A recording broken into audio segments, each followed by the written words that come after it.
Salut les spectateurs et bienvenue pour cette nouvelle opinion série. Déjà, avant de commencer, je voudrais vous souhaiter à tous une très bonne année 2017. J'espère que vous avez passé de bonnes fêtes de fin d'année. Bref, donc encore une fois, très bonne année 2017, une très bonne année, une année 2017 qui s'annonce bien avec les différents films et séries qui vont sortir ou qui sont sortis. On va justement parler de l'une d'elles aujourd'hui. Et donc on commence cette année 2017, avec la première vidéo donc, de 2017, avec une opinion série qui portera sur la nouvelle série Netflix, Les désastreuses aventures des orphelins Baudelaire.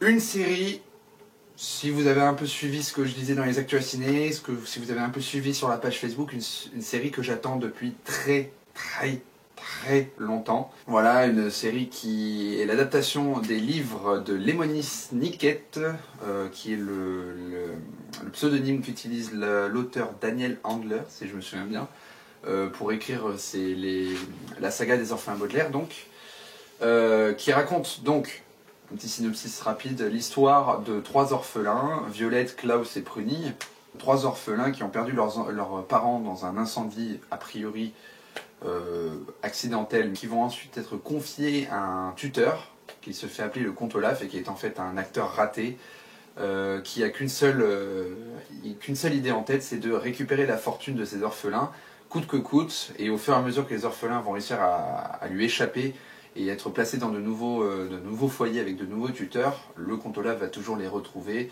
et c'est une série en fait d'aventures désastreuse comme son indique, mais de malchance et de guigne en fait pour ces orphelins. Un film a été fait en 2004, pour ceux qui ne le savaient pas. Un film a été fait en 2004 avec Jim Carrey dans le rôle du comte Olaf, qui avait été encensé à ce moment-là. Donc en fait je vais faire un avis général, et je sais que normalement on ne fait pas ce genre de comparaison entre les films et les séries puisque c'est totalement différent. Mais forcément, pour cet avis général, je vais être obligé de faire une petite comparaison avec le film. Parce que c'est vrai que le film de 2004, personnellement, je ne l'avais pas trop apprécié. Pour avoir lu tous les bouquins, pour avoir lu du 1 au 12, pardon, j'ai pas encore lu le 13. Je suis un peu en retard. Pour avoir lu les bouquins, en tout cas les 3 premiers qui sont concentrés dans le film, et donc la saison 1 de la série se concentre sur les 4 premiers livres. Voilà, le film n'avait pas été très bon pour moi. Je conteste pas la performance de Jim Carrey qui avait été bonne, mais selon moi il en faisait beaucoup trop pour un rôle qui devait être quand même un peu plus sérieux. Et ensuite c'est aussi dans l'organisation et l'adaptation que le film faisait par rapport au livre. C'est vrai que le film avait mal vu cette adaptation, avait mal adapté les livres, notamment je pense à cette chose, j'ai jamais compris. Ils avaient coupé la fin du 1, ils avaient fait donc le livre 1, ils avaient enlevé la fin, ils avaient enchaîné sur le 2, enchaîné sur le livre 3, et à la fin du livre 3, ils avaient rajouté la fin du 1. Ça, j'ai pas compris. Pour les non-initiés, je vous donne un exemple, c'est comme si vous preniez la fin de Harry Potter 1 et que vous la mettiez à la fin de Harry Potter 3. Donc en gros, vous prenez la fin d'Harry Potter 1 et vous la mettez après le prisonnier d'Azkaban. Ça n'a aucune logique, on est bien d'accord. Donc voilà, donc quelques problèmes avec le livre quand même, donc c'est pour ça que j'attendais aussi beaucoup cette série, qui finalement s'est révélée très bonne. C'est une très bonne série, moi j'ai adoré, et puis ça faisait 2 ans que je l'attendais, j'avais beaucoup d'attentes, forcément toutes mes attentes n'ont pas été... je n'ai pas réussi à retrouver toutes les attentes que j'avais pour cette série, mais j'ai retrouvé à peu près ce que je voulais, et notamment au niveau de l'ambiance des livres. Il y a vraiment une ambiance très particulière dans les livres, et c'est vrai qu'en lisant les livres, vous arrivez très vite à un état limite de dépression. Parce que c'est vrai que ces enfants ont vraiment pas de chance. Donc quand vous lisez les livres, vous avez toujours cette habitude de penser que ça va s'améliorer, puis en fait ça retombe, ça va encore plus loin. Et ça, la série arrive très bien à le mettre en place, et je trouve que c'est cool d'avoir cette sensation. Le film me mettait aussi, mais il n'y avait pas cette même ambiance. Et donc, voilà, je pense que c'est un bon moyen aussi de parler un peu des adaptations de livres. dans des films et des adaptations de livres dans des séries. Forcément, un film est beaucoup plus limité qu'une série pour adapter un livre. Voilà, il y a un format vidéo, il y a une durée vidéo à respecter. Généralement 2h30, 3 heures max hein, pour un film. Donc c'est vrai que le film n'a pas la liberté d'aller au-delà, d'aller plus loin dans les livres et de vraiment l'adapter. Et c'est vrai qu'un film à la base c'est aussi un moyen de reprendre les livres et de pouvoir mettre sa propre touche dedans. Mais c'est vrai que pour ce genre de livre, quand on a un lecteur comme moi, quand on a lu une saga complète, je pense que c'est pareil pour tout ce qui est Seigneur des Anneaux, Harry Potter, on s'attend quand même à retrouver dans le film la même ambiance, le même type de narration que l'on peut retrouver dans un bouquin. Et la série des Orphelins Baudelaire, justement, a très bien adapté ça là-dessus, et c'est beaucoup plus concentré sur l'essence même des livres. Ça s'explique aussi par le fait que il y a 2 épisodes par livre, donc du coup la série a beaucoup plus le temps de s'investir dans chaque livre. Ça fait à peu près 2 épisodes, ça fait à peu près 2 heures, 2 heures pour chaque livre. Donc voilà, donc ça c'était un avis général sur la série. Je vais creuser un peu plus dans les points positifs et les points négatifs de la série. Je vais faire une petite partie spoiler. Je vous dirai à un moment si vous voulez quitter pour aller voir la série entre temps. Mais on va directement commencer par les points négatifs de cette série. Premier point négatif que je pourrais soulever par rapport à la série Les désastreuses aventures des orphelins Baudelaire, c'est les quelques petites incohérences qu'on peut y retrouver. Je parle notamment au niveau de la technologie qui est abordée dans la série. On n'a pas vraiment d'indication de temps, en fait, que ce soit dans les livres, ou alors j'ai oublié, mais que ce soit dans les livres ou même dans la série, on n'a pas vraiment beaucoup d'indications de temps sur à quelle époque se déroulent les aventures des orphelins Baudelaire. On a une petite idée dans la série, du coup, puisque une certaine technologie est mise en avant, et je pense, à mon avis, que le contexte de la série, c'est un peu plus années 60-70. Donc c'est vrai que, du coup, ça engendre quelques petites incohérences dans la série. J'en soulève une seule qui a été soulevée, notamment quand les bandes annonces de la série sont sorties. C'est la référence à Internet. Voilà, à un moment où le comte Olaf reprend son sablier et dit « Excusez-moi, je l'ai acheté sur Internet », c'est pas en accord avec le temps qui veut être mis en avant dans la série. Donc voilà, c'est quelques petites incohérences qui sont minimes, hein, ça dérange pas au scénario, le scénario n'est pas fondé non plus entièrement dessus, mais voilà, il faut éviter ce genre de petites incohérences qui quand même soulèvent un peu un esprit attentif. Si on a un esprit attentif, on soulève un peu ces petites incohérences. Et ensuite, second point négatif que j'ai soulevé, qui est un peu gênant aussi, et j'en parlais par rapport au film de 2004, c'est le fait que Jim Carrey en faisait un peu trop dans son interprétation du comte Olaf, et notamment par le fait qu'il rendait le rôle du comte Olaf un peu trop comique. Alors, après avoir vu la saison 1 du coup de la série sur Netflix, c'est vrai que en fait, je comprends un peu plus, et c'est vrai que ça a été pareil dans les livres. Le comte Olaf est un acteur raté, donc il en fait toujours des tonnes, et forcément il y a un côté comique aussi dans cet esprit. Mais ce côté comique se retire au fur et à mesure dans les livres, directement à partir du 2, notamment par le fait qu'on voit déjà moins le comte Olaf, et que le comte Olaf se déguise à chaque fois pour éviter d'être repéré par les enfants, et que il est obligé de jouer un rôle, donc il ne peut pas rester sur ce côté comique. Et c'est justement le problème qui est arrivé à Jim Carrey dans le film, selon moi, c'est qu'il était encore trop dans ce côté comique, même quand il enchaînait sur d'autres rôles, enfin sur le comte Olaf déguisé, en fait. Donc le point négatif ici, dans la série, c'est aussi un point négatif dans la série, je veux dire, il y a toujours ce petit côté comique, un peu trop comique, qui est normalement pas du tout adapté à l'ambiance de la série et des bouquins, qui est vraiment une ambiance sombre et déprimante. Donc le côté comique, oui, il faut le mettre un peu en avant, notamment dans les 2 premiers épisodes. Mais dans les 2 premiers épisodes, il est trop mis en avant, et il est un peu aussi dans les autres. Mais beaucoup moins que dans le film avec Jim Carrey. Il y a un côté comique, c'est un petit point négatif, comme les incohérences, que je laisse de côté. Mais voilà, il fallait quand même un peu le soulever en espérant que dans les saisons 2 et 3, ce soit un peu plus tassé et que on soit vraiment dans une ambiance déprimante et sombre.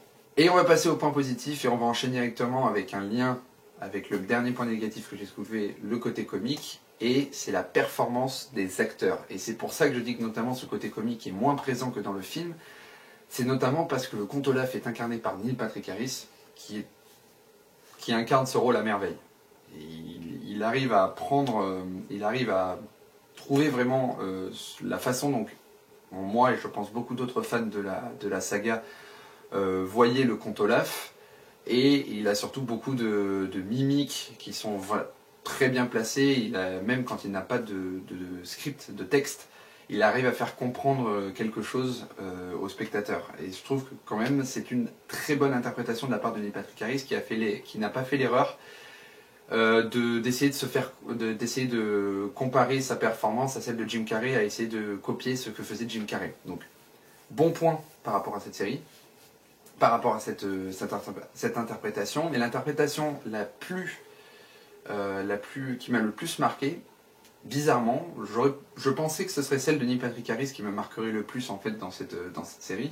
Et je remarque en fait les performances qui m'ont le plus marqué, c'est celle des enfants Baudelaire. La performance des acteurs des orphelins Baudelaire est parfaite selon moi. Je trouve que le duo Klaus-Violette des deux acteurs est très bon. Ils arrivent à très bien montrer surtout cette relation frère et sœur qui est très importante dans la série, puisque avec ce lot de malchance, la seule chose qui les unit encore, c'est l'amour familial.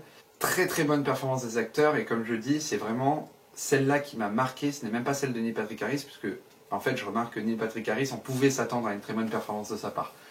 Donc félicitations d'avoir un casting aussi bien développé. Mais en tout cas, ce qui est sûr, c'est que les personnages sont très fidèles au livre. Et j'arrive sur le deuxième point négatif que je veux soulever, c'est l'adaptation des livres, l'adaptation de la série qui est très fidèle au livre. Et là, je soulèverai seulement deux points qui sont fidèles au livre. C'est l'ambiance de la série et l'organisation des épisodes. On a une ambiance en fait dans la série qui est qui peut être comparée à une ambiance un peu aux films aux ambiances qui sont mises en place dans les films de Tim Burton. Très coloré, mais très sombre. Donc un jeu très important sur la lumière et l'obscurité qu'on retrouve donc dans les films de Burton. Donc il y a vraiment cette ambiance burtonienne dans la série, et qui est justement l'essence même des livres des orphelins Baudelaire. Ça m'aurait même pas étonné si un jour Burton décidait de faire une adaptation des aventures des orphelins Baudelaire. Donc justement, je trouve ça très bien d'avoir mis cette ambiance lumière-obscurité dans la série, qui représente exactement ce jeu en fait entre les différents passages de la vie des Baudelaire. Et ensuite, second point positif par rapport à l'adaptation de la série par rapport au livre, c'est l'organisation en fait des épisodes. Et ça, c'est un truc que j'ai trouvé vachement intéressant, parce que si vous êtes curieux, ouvrez un peu un livre des orphelins Baudelaire, vous verrez que déjà à la première page, vous avez une dédicace de l'auteur Lemony Snicket à une certaine Béatrice. Dans chaque livre, c'est la même, avec un nouveau mot à chaque fois, une nouvelle dédicace. Et chaque chapitre débute en fait par une introduction de Lemony Snicket sur le fait que le spectateur doit à tout prix arrêter de lire le livre pour éviter de déprimer, pour éviter de voir les malchances que vivent les Baudelaire, et de passer à un livre beaucoup plus joyeux. Et justement, la série a mis très bien ça en place. Au début de chaque livre, il y a cette dédicace à Béatrice, donc. Et ensuite, chaque épisode est rythmé en fait par les orphelins Baudelaire, et est rythmé aussi par l'intervention très fréquente de Lemony Snicket, qui vient toujours intervenir pour expliquer un peu la situation, expliquer des expressions qui paraissent banales et que tout le monde connaît, mais il les explique avec un sens tout nouveau qui est lié aux aventures des orphelins Baudelaire. Et surtout, il demande souvent aux spectateurs d'arrêter tout de suite la vidéo, d'arrêter tout de suite l'épisode pour pouvoir passer à quelque chose de plus joyeux.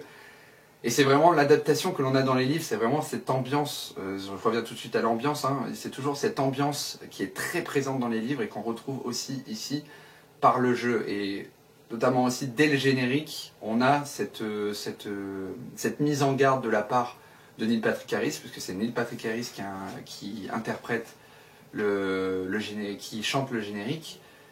Tout de suite, cette mise en garde de ne regardez pas cette série, vous allez déprimer. Et pour moi, c'est génial, puisque c'est exactement l'idée, l'environnement que voulaient mettre en place les livres et qui arrive à être mis en place dans la série Netflix et qui n'était pas très présente dans le film de 2004. Je vais enchaîner maintenant sur un dernier point positif, mais comme je le disais, il y avait une partie spoiler. En fait, ce dernier point positif, c'est un spoiler. Donc si vous n'avez pas vu la série Les affreuses aventures des orphelins Baudelaire, courez la voir si vous voulez éviter d'être spoilé.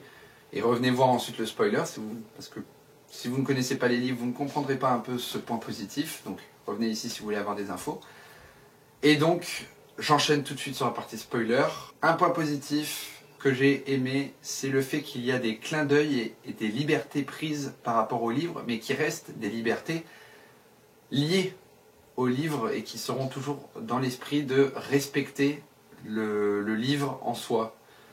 Et je pense notamment à une seule chose, c'est que dès le premier épisode, on a à la fin un père et une mère qui sont présentés aux spectateurs, aux fans, aux spectateurs de la série, et tout porte à croire que ce sont les parents Baudelaire qui sont encore vivants. Alors, je vous avoue que sur le coup, si je le mets en point positif, c'est qu'a priori ça a été très bien amené. Normalement, comme vous l'avez compris, ce sont des orphelins, donc les parents sont morts, il n'y a pas de doute.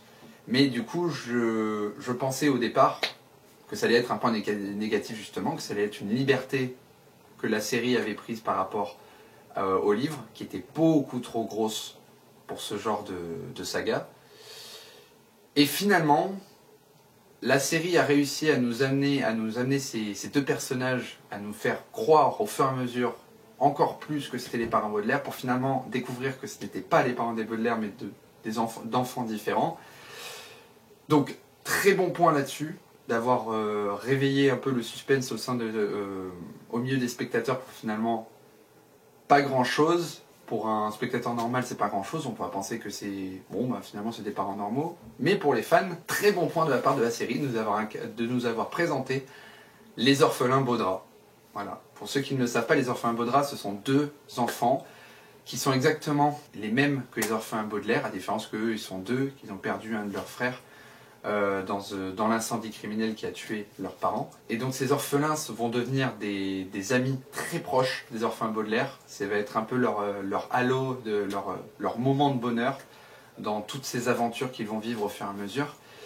Et c'est vrai que c'est des personnages très importants, et bravo à la série de nous les avoir introduits de cette manière-là, puisque du coup, la série arrive à prendre cette liberté par rapport au livre. Ça arrive à introduire des personnages qui normalement ne sont pas introduits avant le 5e bouquin, et pourtant ils arrivent à nous les mettre en place d'une façon intelligente et logique. Donc cette liberté prise par rapport au livre est très bien avancée. Voilà, c'est tout pour la partie spoiler, c'est tout pour les points positifs. Et donc du coup, juste un dernier avis par rapport à la série des orphelins Baudelaire. Si vous avez lu la saga, les bouquins, vous ne pouvez qu'aimer la série Netflix, qui est très bien adaptée qui est une très belle adaptation des livres, qui respecte très bien l'ambiance que l'on trouve dans les livres avec un très bon casting. Et si vous ne connaissez pas les orphelins Baudelaire, que vous n'avez pas lu les livres, je vous conseille quand même de jeter un coup d'œil. Du coup, c'est la fin de cette opinion série. J'espère que ça vous a plu, que ça vous aura poussé à aller voir les orphelins Baudelaire. En tout cas, je vous la conseille très vivement. Voilà, c'était la première vidéo de 2017. Il y a beaucoup de choses qui risquent d'arriver. Là, dans pas longtemps, on va découvrir les nominations des Oscars. Donc je ferai sûrement une vidéo débat avec d'autres personnes sur qui pourrait gagner tel ou tel Oscar. Donc soyez dans les parages, ça ne devrait pas tarder à sortir. On approche bientôt des 1 an de la chaîne YouTube, déjà. Je suis en train de bosser un peu sur le scénario, le script pour une vidéo un peu spéciale sur la chaîne pour fêter un peu ces 1 an. J'espère que j'arriverai à la sortir à temps. Voilà, et puis ensuite, hein, comme d'habitude, bientôt des opinions séries, des opinions des opinions normales, quelques actus à ciné, un flashback Tuesday peut-être dans pas longtemps, j'espère en faire un vite. J'espère donc que cette année 2017 va être très très bonne en termes de films et de séries. Moi je sais que déjà il y a beaucoup d'attentes, j'ai beaucoup d'attentes pour cette année et j'espère que ces attentes vont être respectées. En attendant, n'hésitez pas à dire dans vos commentaires si vous avez vu la série Les désastreuses aventures des orphelins Baudelaire, à me dire ce que vous en avez pensé, si vous avez d'autres points positifs ou négatifs à relever. Et surtout, bien évidemment, abonnez-vous à la chaîne. Et moi je vous dis à bientôt pour une nouvelle opinion. Salut les spectateurs!